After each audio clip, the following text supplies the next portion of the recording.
Wednesday, 5 p.m. Ross Mandell here. I'm in Miami, Florida. What? I don't know where you guys are tuning in from, but it's so beautiful here in Miami.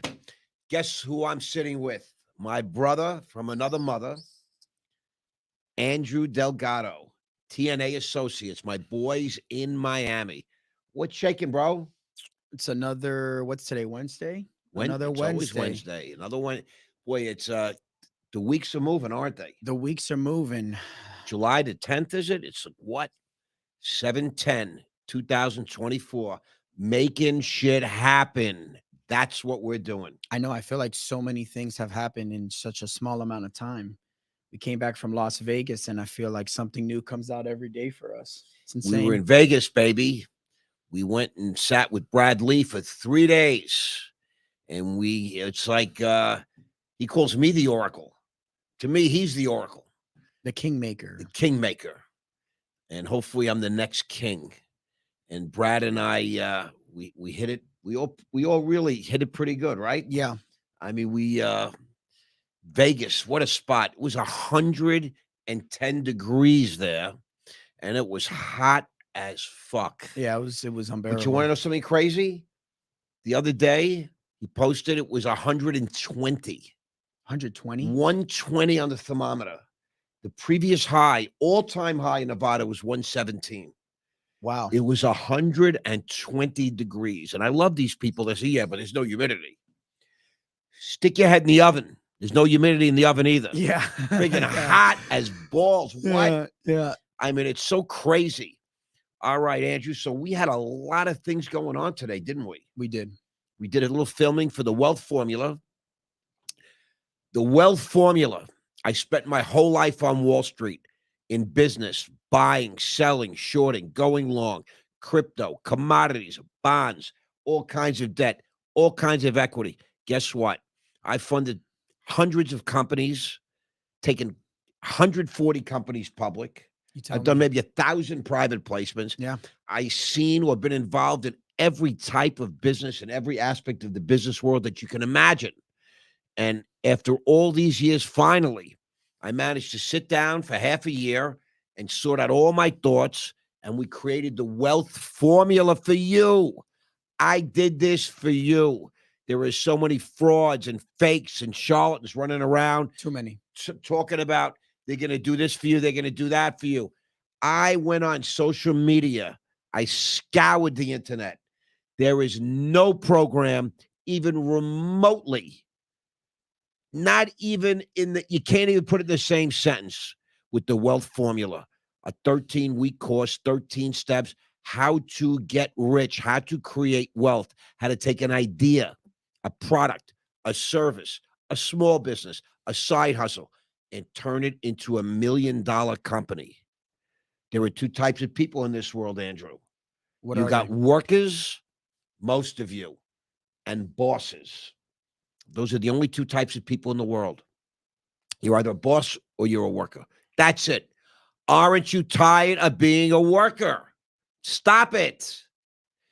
You weren't born to work for the man. You weren't born. God didn't create you and bless you and gifted you so you could work like a slave and toil for somebody. You can't get wealthy if you don't know how to get rich. You can't get rich unless you know how to make real money. You can't make real money working, slaving, toiling for other people. You have to really take your balls in your hand, ladies. You got to get your moxie, your mojo, and you got to say, hey, enough is enough. I'm going to learn how to do this. It's not that hard. That's the amazing thing about it. It's not that crazy. That's why you have so many bozos and dopes walking around with big money, with $100,000 watches, driving $100,000 cars, living in $1 million homes. It's not that difficult. If they can do it, you can do it. You just have to know a few tricks. You have to know a little bit about this and a little bit about that. And I'm gifting it to you. It's nothing. What is it? $1,000 for a 13-week course? It's like getting a $200,000 MBA from the Wharton School of Finance. Yeah, that's a good point. Reach out. The introduction is free. Yeah. The introduction is downloadable right now on rossmandell.com. 2 S's, 2 L's. Downloadable for free.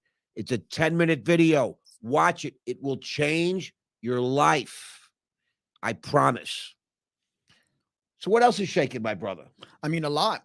I think, I mean, so after the wealth formula, because I've been reading up more for my own, once you get that right business formation, you understand what you should be doing, have the structure.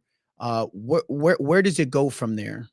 Well, the dream, of course, is the IPO, being able to build a company, grow a company, and the company becomes so valuable, so desirable that the public wants it. People are saying, look, I just want to put a few dollars, but I'd like to own a piece of that company. Microsoft, Amazon, Google, Meta, all this kind of thing. These companies are so NVIDIA. Companies is moving towards a $4 trillion value. It's worth more than mostly every country in the entire world. One company, because they make magic chips and they're necessary for the advancement of AI, artificial intelligence. So when a company becomes that valuable, people would love a chance to own a piece of it. So when you take your company and you divide it up into a great number of shares, you can then offer those shares out to the public on a stock exchange. And that would be called an IPO, an initial public offering. Okay.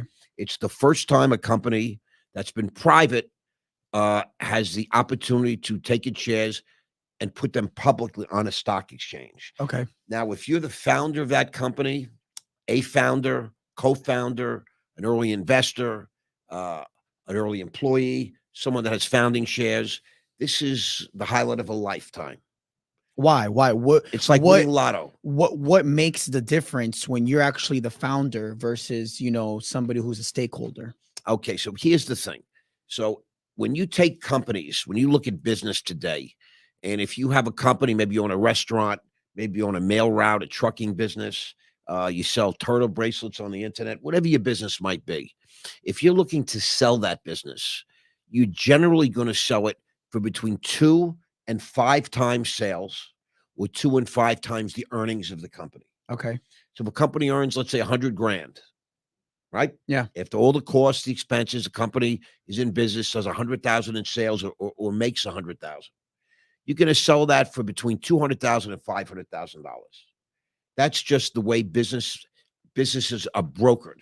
Typically, if you are looking to sell the company to another person or to a partnership, you would go through a business broker of some type. Okay. If you're in business, you want to sell your business, you contact a local business broker, and he'll start to he'll say, "Look, listen, these are the prices." Just like when you want to sell a piece of real estate, you call a real estate broker. Yeah. Or if you have a certificate of stock, you find that maybe your grandfather left and it was in the safety deposit box, and then you come home with a certificate, you might want to call up a stockbroker.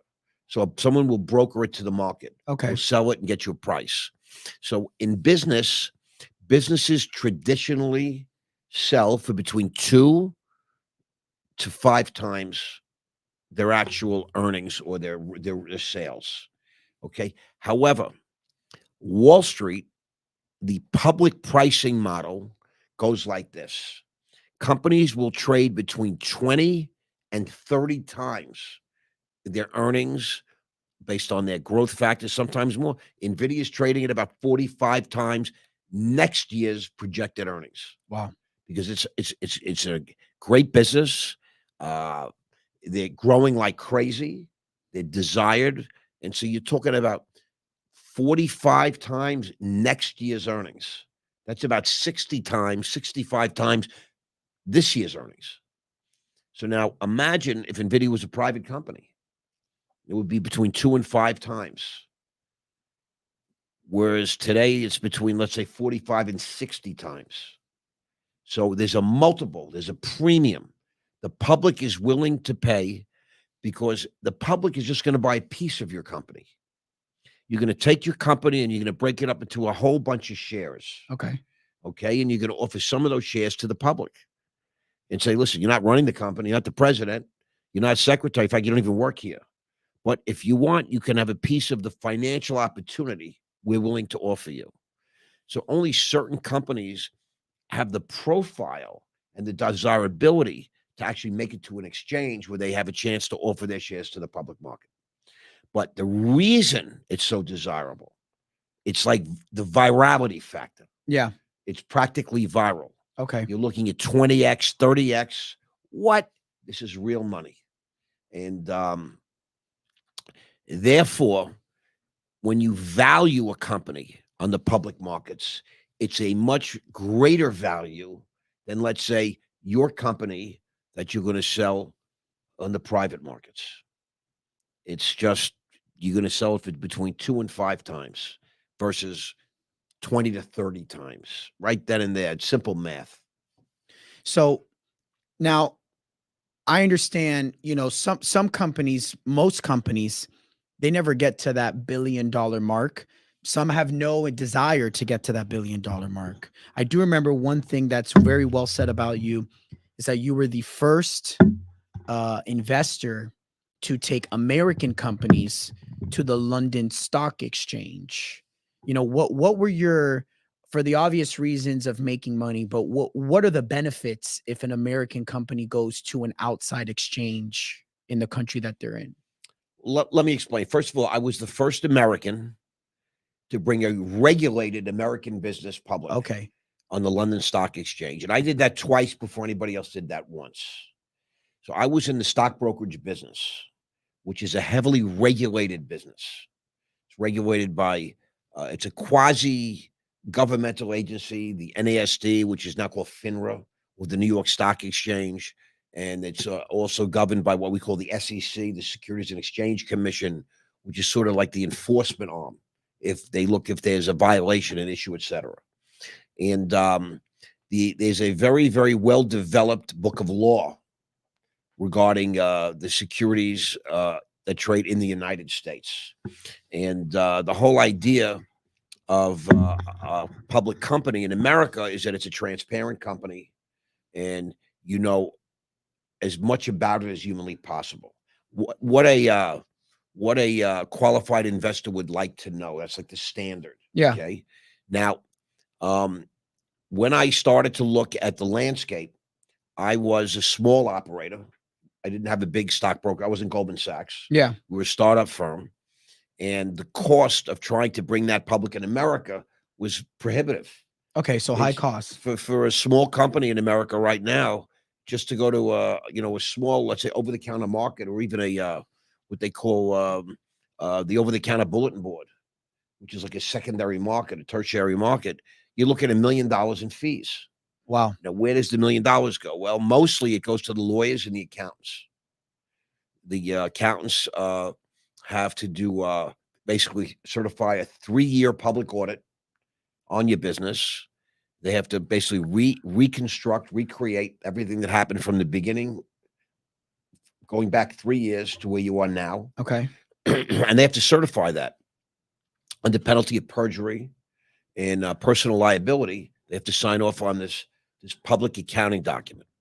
And in America, part of being a public company is you are reporting your earnings quarterly. So every 90 days, you have to go through another audit. You have to release numbers that have to be released under the public accounting rules. It's called GAAP accounting. That's the standard that the accountants use in America today. It's called GAAP. And that you have to release it's not enough that you have to get audited. They have to be released to the public. Okay. Okay. And therefore, there's a lot of these numbers are subject to examination. And of course, whoever audits these and reports these numbers is subject to great risk. And this is every 90 days. It's very ongoing. And it's not like they can come in one day and have your numbers ready and then you report them. It takes a month, 45 days. People joke in the public world that the accountants basically live at the firm. Yeah. Because every 90 days this is an ongoing thing, and it's just it's a lot. Yeah. It's a very high standard. And in America, after the failure of Enron and WorldCom in 2001, with the implementation of Sarbanes-Oxley, et cetera, there's a big level of accountability, quarterly reporting, all these fees. Okay, everything that you have done costs money. It's a lot of money. It's expense. It's time consuming. You got to hire people to sit with the accountants and service the accountants. You have to have an office for them in your structure. So it's a number of things. Now, when I looked at the rest of the world, I learned something very interesting that very few Americans actually know. The funny thing is, I was already a registered rep. I was a stockbroker. I was a financial principal. I was in the business of the business every day, and I didn't know this. The rest of the world is on a biannual reporting basis, meaning they don't report every quarter, every 90 days. It's every 6 months. And the funny thing is, the 6 months is unaudited. These are numbers that are just calculated Oh, that's a big and difference. that are released, but they're not audited. You only have the audits once a year. Okay. Okay. You have to report every 6 months, but not every 90 days. That in and of itself is a humongous difference. It's a huge difference. So you don't have that sort of mania. Yeah. You have to constantly focus on your earnings and your reporting and the accounting. And we're going to make the quarter. Are we going to make our earnings? We're going to make our revenues and our sales, etc. There's much less pressure on the company itself to perform for the investors. Because let's say you're interested in investing in ABC company in America. You might want to sit and watch it for a quarter. See how they do it 90 days before you make the investment. So the company might be aware of this, and so they're pressing and they're pushing their sales teams to get the revenue so they get it into the quarter. You understand all Yeah. this? So there's all kinds of nonsense. What I like to call the human factor that's actually involved in the performance and the reporting and the auditing of the so-called public companies in the United States. And when I discovered I can go public in the UK on the London Stock Exchange, which is a stock exchange that's older and probably as or more respected than the New York Stock Exchange. The New York Stock Exchange, all the American stock exchanges were patterned after what they did in London, in the UK, because they were a organized sort of civil society long before when America was first coming, on board, when Yeah. America was first formed. So, I think they sort of got it right. In America, there's a constant pressure for more, for better, for next, for new. And over there, there's a lot of basis in tradition and culture and relax a little, and not everything's got to be right now and right this second, et cetera, et cetera. So at the time, if you're a smallish company, if you're a company that's making a couple of $1 million, just doing 30 million, whatever, in America, you're going to get lost. They're looking for the next NVIDIA. Yeah. They're looking for Meta. They're looking for Google. They're looking for Amazon. They're looking for companies that are doing billions and billions and billions in revenue and sales, et cetera. So if you're a smaller company in America, not only is it a lot of money and the pressure to go public with quarterly reporting and all this and that, the auditing, the PCOAB, et cetera, you get lost. The investors are really not so much looking for you. But if you go to a place like England, we're on the London Stock Exchange, and you're actually a growing concern, and you're doing good business, and you're making press releases, et cetera, you get attention. Yeah. There's access to real capital, real market makers, real funds, everything. So it feels like almost you get a real shot when you're at this level, when you actually leave the country versus staying in the country for going public. I agree. I think you get much more consideration if you're a smallish company or even a medium-sized company. I'd rather be a big fish in the smaller pond in this particular case. Yeah. Okay? Because I get more attention, I get more respect, I get more press, more media, and therefore you get more opportunities. Yeah. Okay? But when you're in America, who cares about what you're doing I care about Nvidia, Amazon, Google, which is Alphabet, Meta, etc. Yeah, yeah. I don't want to misquote, but I read something. Most OTC listed companies don't even. Most of them fail.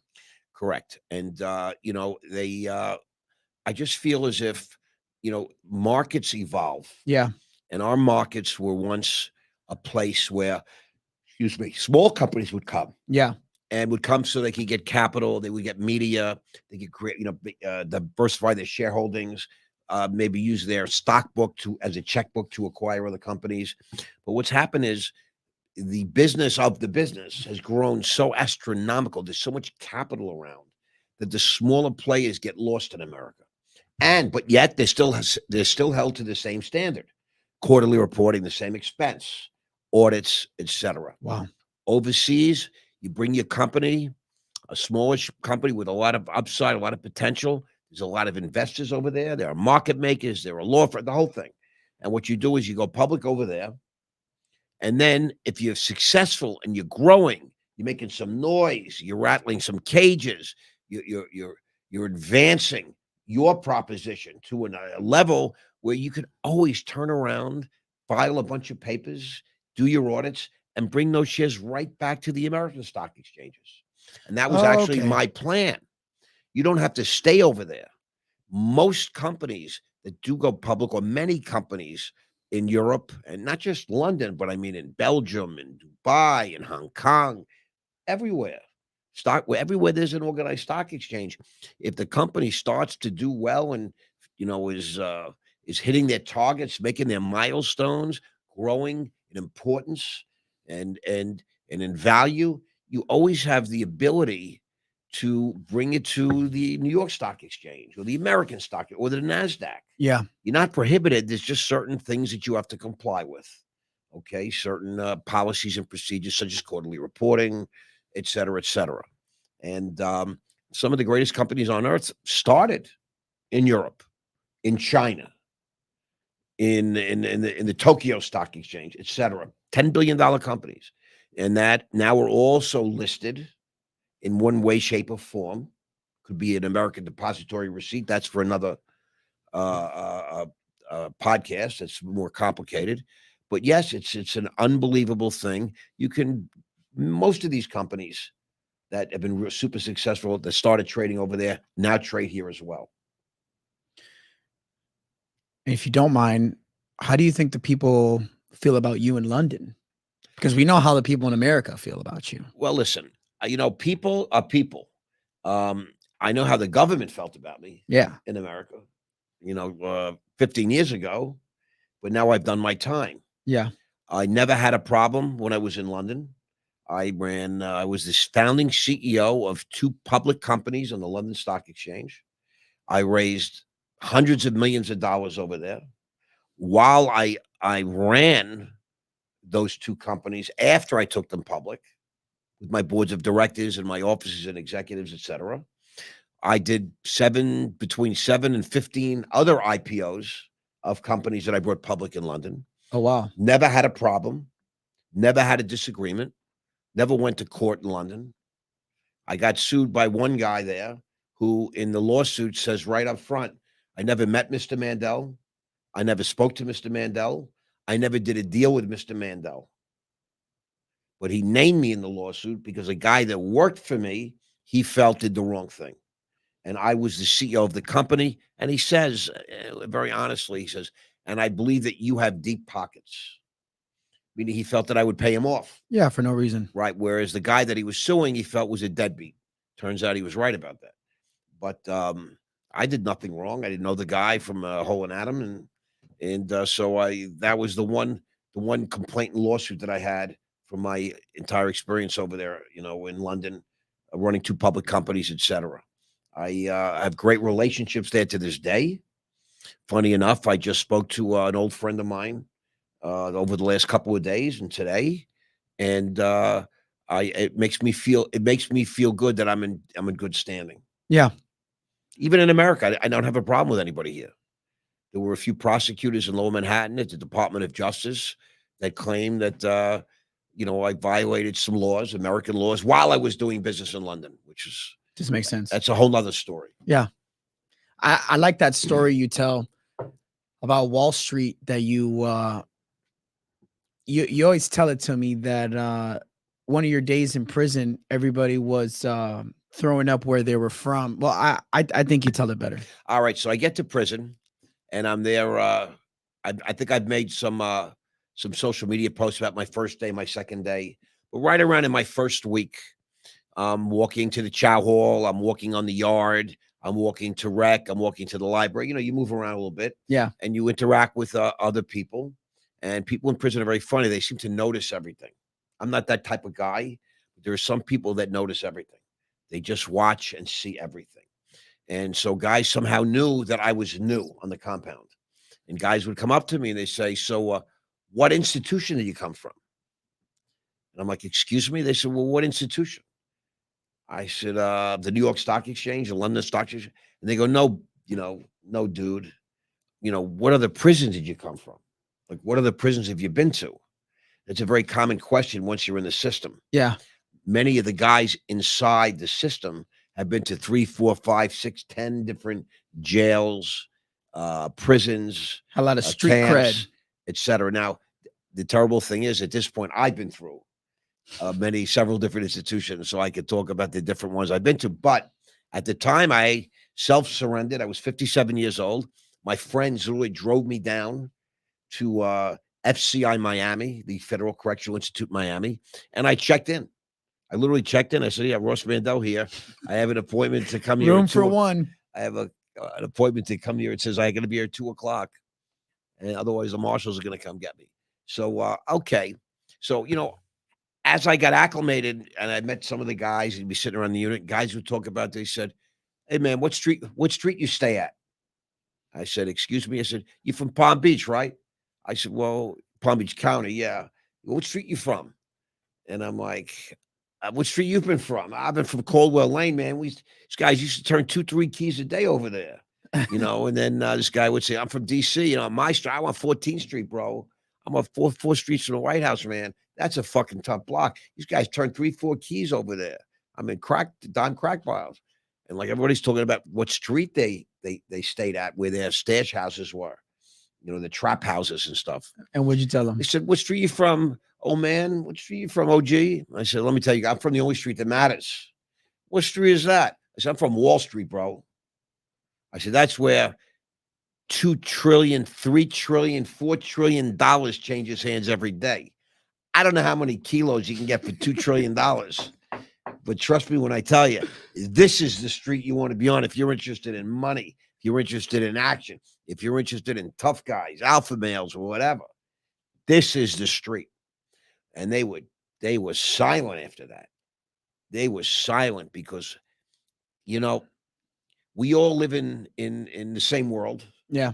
but we all live in a microcosm of the world, our little spot, our little corner of the world. Early on in my business career, I decided, what street do I want to be on?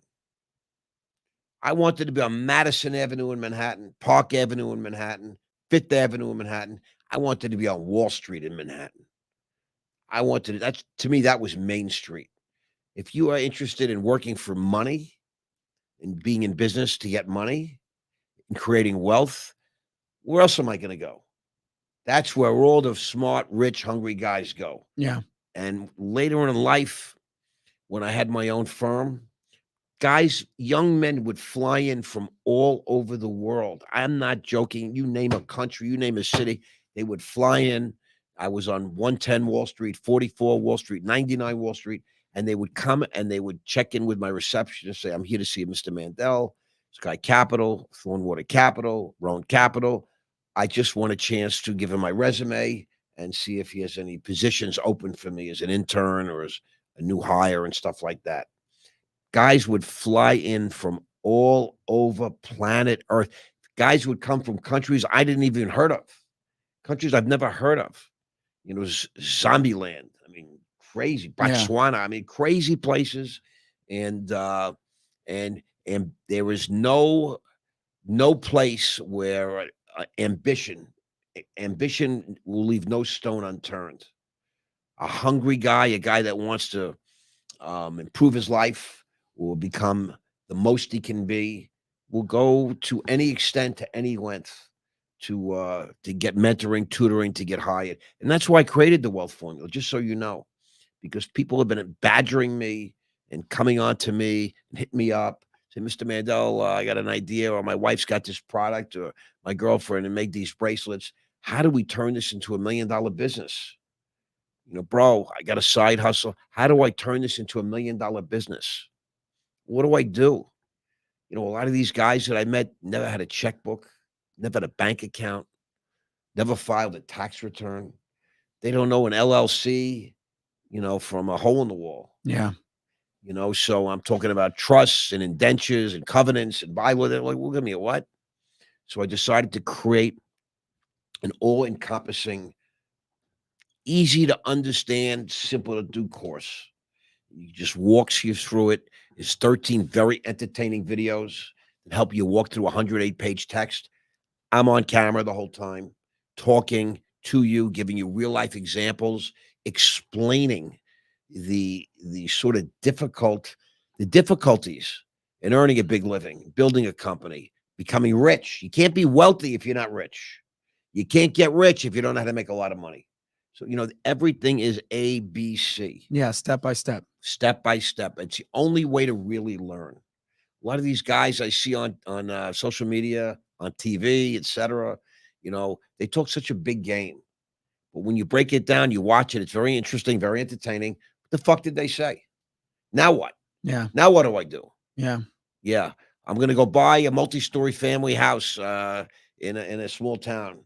Grant, thank you. I appreciate that advice. But what the fuck are you talking about? I break things down in a very simple, easy, palatable way to digest and to understand. And that's that. And if you're lucky, if you're successful, and we talk about it in the wealth formula course, you can take your company public. And you can get to that point where you are that prominent and your business is working out and you've established and you've scaled, etc. You learned how to we teach you how to get money, how to pitch, how to create a business plan for that money, how to create a private placement memorandum, and how to go public. And we're available, so reach out. Don't be shy. info@rossmandell.com. But I would suggest you buy the wealth formula, and you can engage me even privately. If you're smart, if you have a few dollars, come into my tent. I'll show you exactly what to do, how to do it. I'll teach you what to say and how to say it. Do not be afraid. Do not live in fear. It's time. You don't want to be a worker your whole life. You want to be a boss. I like your book too. Let me tell Thank you. you. Let me tell you, I like your book too. Fortunately enough, I have the hard copy, but I know you have the digital copy for sale Correct. as well on the website. So if you guys have never read Rock Solid, I would tell you definitely go read Rock Solid on the website, Ross Mandell. Was it $20? It's life changing. Yeah. I show you how I conduct myself, the processes, the methods I use day to day to be the guy that I am and I became. Trust me, I could never have made it through this life that I've lived if I didn't have some very clever and solid ways to conduct myself and live my life. And they gave me a lot of money to write that book, and I wrote it with love. I wrote it with intention. It's pretty amazing. And wait till you see the next book that's coming. Major Motion. I'm meeting the screenwriter on Friday. Guess what, guys? He's made 3 movies already. He has a Best Movie Award at a film festival, major, and he wants to see me and maybe write my screenplay if I let him. What? It's so great to see you guys today. Andrew, what do you say? I think we're out. We're out. Listen, peace out. Great to see you. Thanks for tuning in. Stay on me, all right? I love your support. You mean everything. Thank you.